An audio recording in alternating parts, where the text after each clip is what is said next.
Hello everyone, অনেকদিন পর তোমাদের সাথে একটা মিনি ব্লগ শেয়ার করছি। সো আজ হচ্ছে শিবরাত্রি। আমার এবছর শিবরাত্রি করার খুব ইচ্ছে ছিল, বাট কোনো কারণবশত আমি করতে পারলাম না। সো আমার বোন করবে, আমার বোনও এবছর ফার্স্ট টাইম শিবরাত্রি করছে।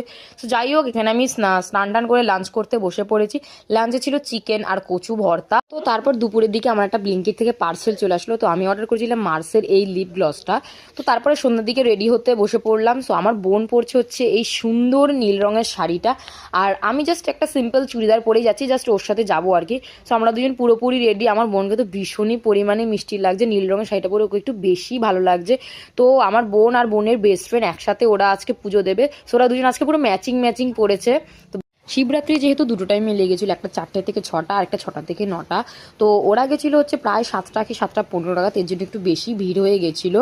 তো আমি বেশি করে ওখানে ছিলাম না, আমি 7:30টার সময় বাড়ি চলে এসেছিলাম। তো বাড়ি আসার পর পাশের বাড়ির আন্টি সাবু মাখা করেছিল, এটাই আমার বোন রাত্রে খাবে তাই। তারপর আমার নাইকা থেকে একটা পার্সেল চলে আসলো। আমি অর্ডার করেছিলাম ওয়ান্ডার সেরামাইড মোচি টোনার। এই প্রোডাক্টটা যে কতটা ভাইরাল তোমরা সকলেই জানো। এটার আমি 100 ml একটা এতদিন ইউজ করতাম। আমার ইচ্ছা ছিল আমি একটা না একটা দিন আমি এটার বড়টাও কিনবো। সো ফাইনালি এটা কিনতে পেরে আমি তো ভীষণই হ্যাপি। তো রাত্রেবেলা ডিনার করতে বসে পড়লাম। ডিনারে ছিল হচ্ছে ডাল আর ডিম ভাজা, সিম্পল একটা ডিনার।